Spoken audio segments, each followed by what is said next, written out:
자, 지금부터는 그 MRI 영상 복원을 위한 마지막 스텝에 해당하는 내용들을 공부를 하겠습니다. 그래서 그 스페셜 인코딩과 데이터 액퀴지션을 하면 결국 그 K-스페이스 약간 어프락시메이션이 생길 수밖에 없는 그 K-스페이스 데이터, 즉 M-햇으로 표현되는 그 2D 시그널을 샘플링한 결과가 바로 우리가 최종적으로 얻는 시그널이 되겠죠. 그래서 샘플링 피리드를 각각 KX와 KY 방향으로 델타 KX, 델타 KY라고 표현했고, 그다음에 여기서 K와 L은 인티저 값이 되겠죠.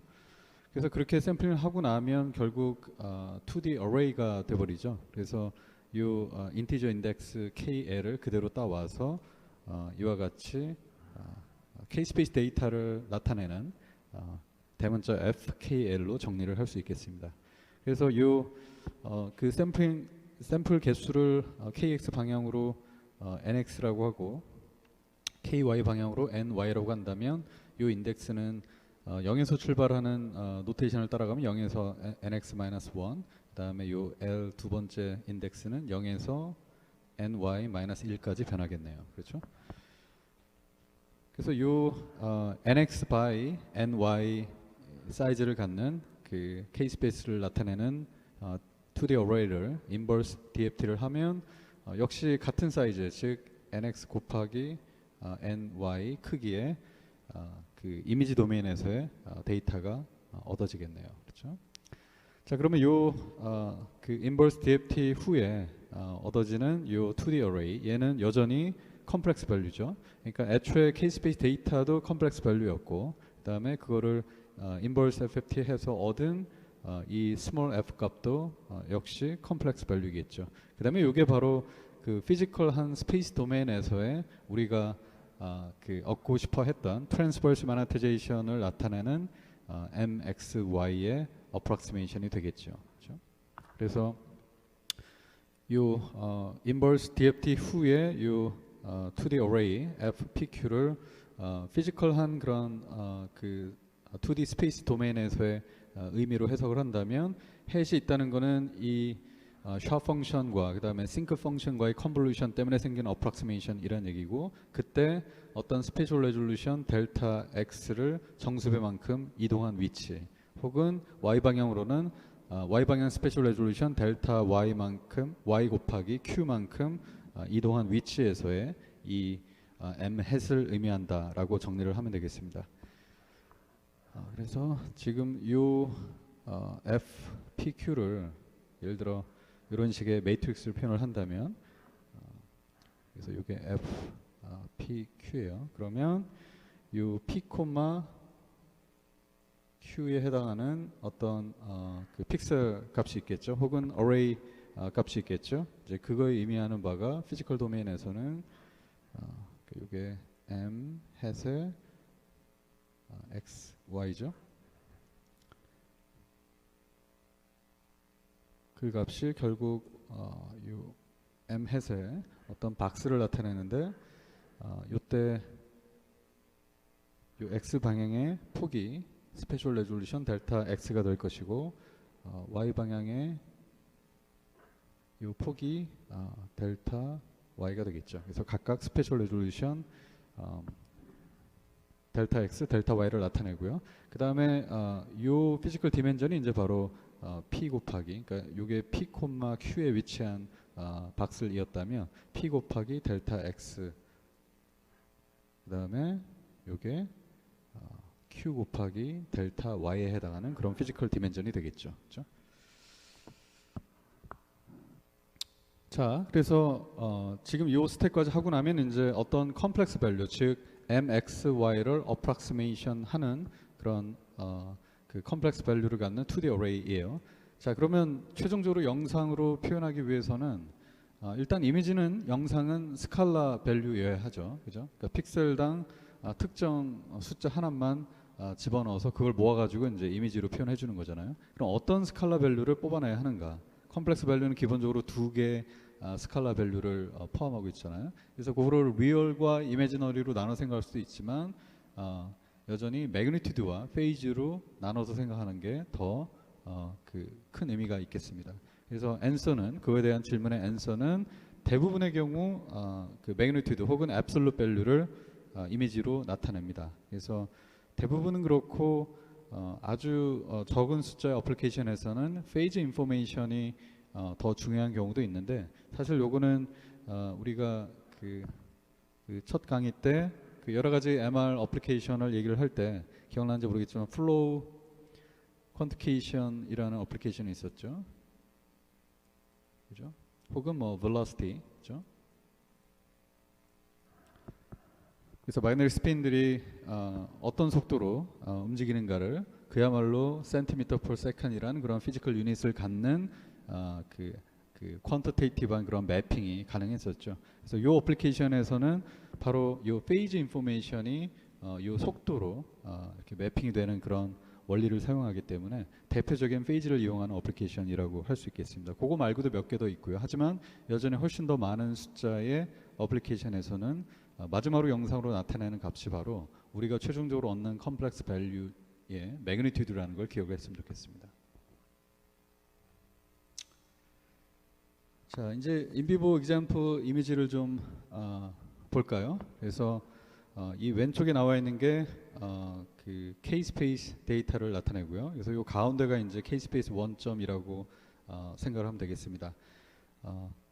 뭐 몇 차례 얘기했지만 내추럴 시그널 혹은 내추럴 이미지가 모두 다 DC를 포함하는 로우 프리퀀시 영역에서 에너지가 크기 때문에 이쪽이 훨씬 더 밝다는 걸 알 수가 있고요.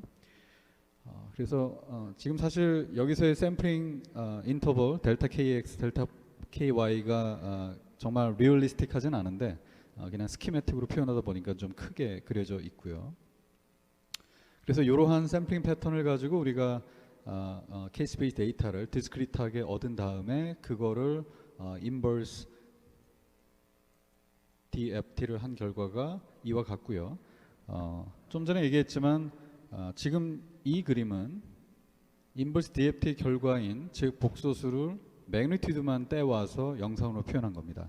오케이? 그래서 얘를 이전 노테이션을 이용하면 F, M, N을 절대값 취한 그런 이미지가 되겠습니다.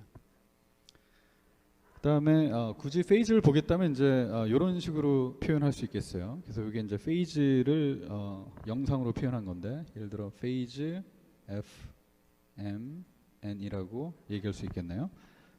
그래서 일단 페이지 관련해서는 먼저 얘기하고 싶은 게 그 스페셜리 스무들리 베어링 합니다. 그래서 이렇게 급격하게 변하지 않고요. 매그니튜드는 이렇게 확 밝았다가 어떤 조직이냐에 따라 이렇게 다시 확 어두워지고 이런 것들이 있는데 그 페이지 같은 경우는 스무드하게 베리에이션이 있습니다. 근데 여기 보면 이렇게 좀 급격히 변하는 것처럼 좀 미슬리딩하는 그런 디스플레이인데 사실은 이 값을 잘 보면 지금 일단 그 2파이 그 레인지만 어떤 식으로 나타낼 수 있는데 지금 여기서는 이제 마이너스 파이에서 파이로 정해놓고 마이너스 파이가 가장 어둡게 파이가 가장 밝게 그려놨는데 자꾸 왔다 갔다 하네요. 사실은 이 부분이 지금 거의 파이에 가까운 값이죠. 그죠? 예. 그래서 파이라 함은 6을 0으로 해서 이렇게 돌아갔을 때 즉 페이지가 이 정도일 때죠. 근데 요 급격히 검색으로 갔다는 것은 마이너스 파이에 가깝다는 얘기인데 그러면 마이너스 파이가 대충 이렇게 되죠. 그래서 사실은 요 근방의 어떤 페이지를 요 바운더리 근처에서 보여주고 있다고 생각을 해야 될 것 같아요. 그렇죠?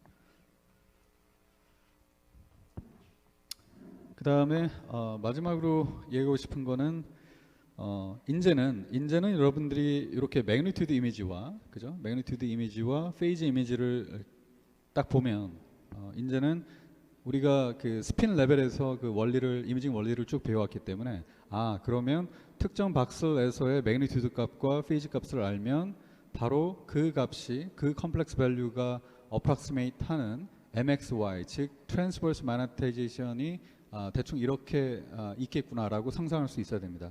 예컨대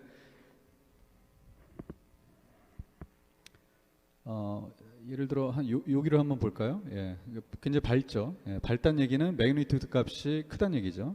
예, 크고 그 다음에 그 같은 위치에서의 페이지가 예컨대 뭐 한 2분의 파이였다고 가정을 하죠. 그러면 저 박스에서의 그 박스로 이렇게 있으면 트랜스버스 마그네타이제이션 M은 대략 이렇게 있었다는 얘기죠. 그렇죠? 페이지가 2분의 파이고. 그런데 예컨대 바로 근처에 조금 더 훨씬 더 어두운 이 픽셀을 한번 보죠. 아니면 여기 말고 뭐 여기를 한번 볼까요? 그리고 예를 들어 같은 위치에서의 페이지가 뭐 조금 더 어두우니까 4분의 파이라고 한번 가정을 해볼게요. 그러면 요 두 번째 위치에서의 그 MXY 혹은 트랜스버스 마그네타이제이션은 일단 이 매그니튜드 값은 더 적어야겠죠. 어둡다는 얘기는 매그니튜드가. 그래서 더 적고 그 다음에 페이지는 4분의 파이라고 가정하면 이렇게 있었다는 얘기죠. 그렇죠? 그래서 그거를 여러분들이 이렇게 자유롭게 왔다 갔다 할 수 있어야 됩니다. 거꾸로 그 스핀 레벨에서 이러한 벡터 표시였다면 그거에 상응하는 매그니튜드 이미지와 페이지 이미지가 어떻겠구나라고 거꾸로도 갈 수 있어야 하고요. 자, 그다음에 이제 그다음에 보야 할 것이 뭔가 이 샘플링 인터벌이 이제 늘어났을 때 그 에어레이징이 생긴다는 건데, 그거를 설명하기 앞서서 좀 전에 봤던 요 이그젬플에서 사실 에어레이징이 전혀 없죠, 그렇죠? 딱 우리가 보고 싶은 것만 정확하게 나와 있고 어떤 레플리카와 중복이 전혀 없는데, 하지만 그럼에도 불구하고 우리가 어떤 파이나이트한 그런 샘플링 인터벌로 혹은 스페이싱으로 샘플링을 했다는 얘기는 분명히 레플리카가 있다는 얘기예요. 그러니까 이 경우는 근처에 있는 그 레플리카의 중심이 대략 한 여기, 뭐 여기 이렇게 있는 거죠. 그래서 거기에 센터를 둔 카피 앤 페이스트를 하면 뭐 이런 식으로 브레인 이미지가 또 있다는 얘기예요. 여기도 있고 여기도 있고 여기도 있고. 하지만 충분히 요 샘플링 인터벌이 작았기 때문에, 바꿔 얘기해서 요 필드 뷰가 충분히 컸기 때문에 이웃하는 레플리카와 오버랩이 없었던 거죠. 그렇죠? 그런데 만약에 뭐 예를 들어 지금 여기서 일로 가는 변화가 KY 방향으로 2배만큼 이 샘플링 스페이싱이 혹은 인터벌이 늘어난 거죠. 그러니까 그 얘기는 Y 방향 필드 뷰가 2배만큼 줄었다는 얘기죠. 그래서 원래는 Y 방향 그 레플리카 위치가 여기였는데 이게 2배로 줄어서 이제는 센터가 여기 오는 거죠. 여기, 그죠? 그래서 여기에 센터를 둔 어나더 레플리카가 이렇게, 여기에 센터를 둔 어나더 레플리카가 이렇게 생긴 상황입니다. 근데 X 방향으로는 변하지 않았기 때문에 여전히 에어리즈 위치가 이렇게 있겠죠, 그죠? 이렇게 있을 것이고, 역시 여기에도 이렇게 오버랩이 있을 거고요, 그렇죠? 그러니까 전체를 보면 지금 이런 상황인데 지금 이 부분만 잘라본 거죠, 그렇죠? 그래서 그 샘플링 프리퀀시가 혹은 샘플링 레이트이 충분히 높지 않은 경우, 즉 필드 뷰가 충분히 크지 않은 경우 에어리징이 나타나는 걸 실제 인비버 이미지로 한번 봤고요. 자, 그 다음 변화는, 그래서 좀 전에는 그 델타 K Y를 넓혀서 에어레이징이 Y 방향으로 생기는 걸 봤고, 지금은 이제 샘플링 그 레인지를 줄였습니다. 그렇죠? 좀 더 그 센터 쪽에. 그래서 요 델타 값들은 그대로기 때문에 필드 뷰는 그대로죠. 그러니까 여전히 레플리카가 뭐 여기 이렇게 생길 텐데, 근데 단 여기서는 스페이셜 레졸루션이 이제 줄어든 거죠. 그죠? 그래서 요 WKX, WKY가 줄어들었기 때문에 델타 X, 델타 Y 값이 늘어난 거죠. 그죠? 그러니까 박스 사이즈가 커진 거고 스페셜 레졸루션이 안 좋아진 거죠.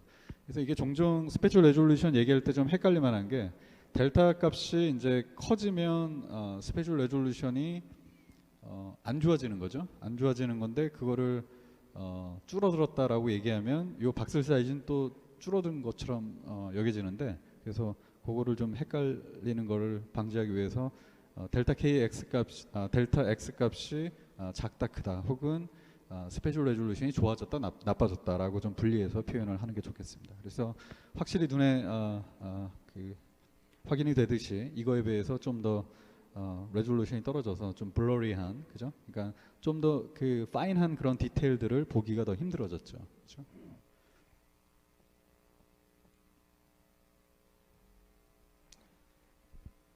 자, 그래서 지금까지는 그 제가 리시브 코일이라고 표현했던, 그러니까 스키매틱에서 보통 이제 이런 식으로 이렇게 그림으로 그렸던 그런 리시브 코일이 딱 하나만 있다고 가정을 했는데, 이거는 전혀 현실적이지가 않고요. 실제로는 훨씬 더 많습니다. 예.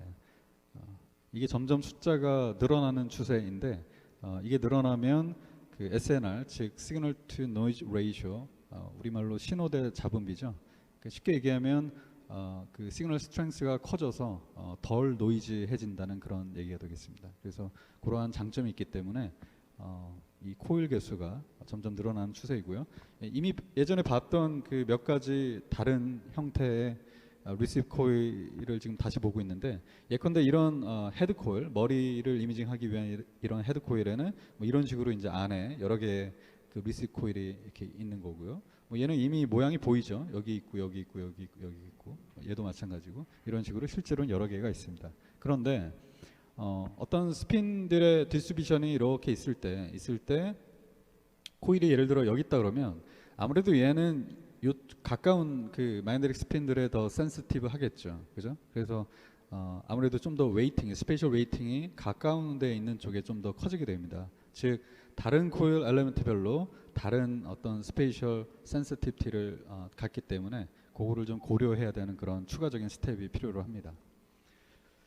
그래서 그거를 제가 좀 전에 얘기했던 걸 조금 이제 수식으로 얘기를 하면 예를 들어 코일 엘리먼트가 총 n 시계만큼 있다고 쳐요. 그래서 뭐 하나, 둘, 셋, 넷, 다섯 뭐 이런 식으로. 그다음에 이제 k 번째 코일 엘리먼트를 생각을 하면 그 k 번째 코일 엘리먼트의 유니크한 자기만의 어떤 고유한 그 스페셜 그 센시티비티가 추가로 있습니다. 그래서 사실 시그널 이퀘이션이 원래는 얘 이렇게만 있었죠, 그죠? 근데 이 MXY에 좀 전에 얘기했던 그 유니크한 각각의 코일 엘리먼트만의 어떤 추가적인 스페셜 웨이트이 곱해지고 그 다음에 이제 스페셜 인코딩이 들어가는 그런 modified and signal equation이 되겠습니다.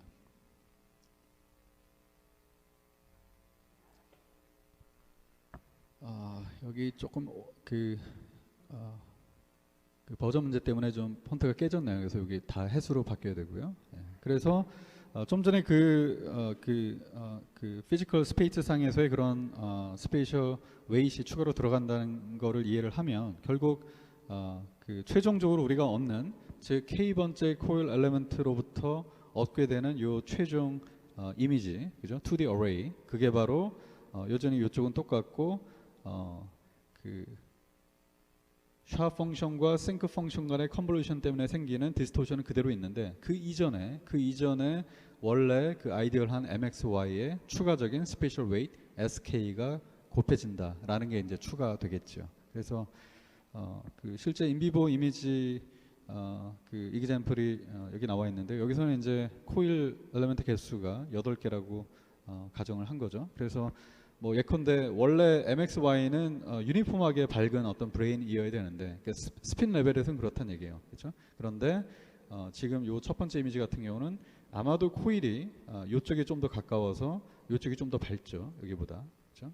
그다음에 얘 같은 경우는 요쪽이 좀 전반적으로 이쪽보다 밝고 그래서 아마도 코일 위치가 이쪽일 것 같고 예를 들어 얘 같은 경우는 좀 전반적으로 더 밝죠. 그죠? 그러니까 그 얘기는 아마도 이게 지금 실제로는 3차원이어야 되니까 코일 위치가 예를 들어 중앙 어딘데 이 화면보다는 좀 위쪽에 그죠? 혹은 뭐 아래쪽에 뭐 있을 가능성이 아무래도 크겠죠. 그렇죠? 그래서 각각의 그 코일 엘리먼트로부터 얻은 매니튜드 이미지가 이제 저렇고 그래서 저거를 보통 이제 최종적인 하나의 이미지로 나타내고자 할 때 쓰는 오퍼레이션이 sum of square 오퍼레이션입니다. 그래서 그 k 번째 그 복원된 이미지를 fk라고 한다면 그거를 각각 절대값을 취한 다음에 그 다음에 제곱을 하고 그 다음에 다시 더한 다음에 스퀘어를 취하는 그런 sum of square 오퍼레이션을 이용을 하고요. 그 결과가 이제 이 오른쪽 그림과 같습니다. 그래서 훨씬 더 그 각각의 코일 때문에 생기는 어떤 스페셜 웨이팅이 줄어들어서 좀 더 유니폼한 그런 밝기의 이미지를 얻을 수 있다는 걸 알 수 있겠습니다. 마지막으로 배울 오퍼레이션이 지로 패딩입니다. 그래서 여기서의 지로 패딩은 우리가 이전에 1D 타임 시그널 프로세싱에서 배웠던 그 지로 패딩과 동일한 컨셉입니다. 그래서 우리가 배우기를 타임 도메인에서 시그널을 샘플링 후에 그 유한한 개수의 샘플만 가지고 인버스 트랜스폼을 하면 일종의 디스토션이 좀 생기죠. 그런데 지로 패딩을 하고 나서 다시 인버스 트랜스폼을 하면 그 디스토션 된 스펙트럼 디스트리뷰션을 좀 더 자세히 볼 수는 있지만 그 디스토션 자체는 사실 아무 영향이 없다라는 거를 기억을 좀 했으면 좋겠네요. 그래서 이 MRI에서 지로 패딩은 이제 우리가 데이터를 얻는 도메인이 K-스페이스죠. 혹은 프리퀀시 도메인이죠. 그래서 이러한 샘플링 패턴으로 이러한 이미지를 얻었다고 가정을 하면 실제 얻은 요 정사각형 혹은 직사각형 주위에 이런 식으로 지로 패딩을 합니다. 그래서 마치 어레이 사이즈 자체는 원래 얘 곱하기 얘인데 얘 곱하기 얘로 더 커진 것처럼 보이는 거죠. 그런 다음에 인버스 프레이 트랜스폼을 하면 실제 매트릭스 사이즈는 이렇게 커진 만큼 커지겠죠. 그래서 지금은 그 피지컬 사이즈에 맞게 리사이징을 했지만 예를 들어 얘가 100 바이 100이었고 얘가 만약에 제로 패딩을 2배만큼 한 다음에 200 바이 200이었다면 당연히 인버스 FFT 혹은 DFT를 하고 나면 100 바이 100, 200 바이 200일 겁니다. 즉 얘가 동일하게 이렇게 보이긴 하지만 사실은 하나의 박스 사이즈가 얘가 더 크다는 얘기죠. 얘보다. 그래서 그렇게 하고 나면 그 일종의 인터폴레이션 효과가 있는 거죠. 그렇죠? 타임 시그널에서도 그 스펙트럼이 좀 더 자세하게 보인다는 게 인터폴레이션 효과였던 거니까. 그래서 지금은 근데 원래 이 제로 패딩 하기 이전에 그 레졸루션이 워낙 높아가지고 이렇게 풀 사이즈로 보면 크게 차이가 안 나죠. 근데 예를 들어 여기 노란색으로 표현된 이 박스를 이제 확대해서 보여주는 그림이 이제 이와 같은데요. 그래서 보면 요 그림은 아무래도 좀 이렇게 그 박스리 보이죠, 형태가. 그죠? 그래서 좀 콜스한데 근데 제로 패딩을 하고 나면 이게 좀 더 스무드하게 인터폴레이션 효과 때문에 좀 더 부드럽게 좀 더 리얼리스틱하게 보이는 거죠. 하지만 분명히 그래서 그런 장점은 있습니다. 보기에 좀 더 좋다는. 하지만 만약에 가정하기를 여기 좀 이렇게 확실하지 않게 희미하게 좀 이렇게 라인이 좀 보이는데 만약에 원래는 이게 더 샤프한 라인이어야 하는데 스페셜 레졸루션이 충분히 높지가 않아서 예를 들어 지금 약간 이렇게 블러된 거다. 만약에 그랬다면 이 블러링은 전혀 변하지 않고 단지 이 제로 패딩 후에 혹은 인터폴레이션 후의 이미지는 이 블러된 거를 좀 더 자세하게 쪼개서 보여준다라고 이해를 하면 되겠습니다.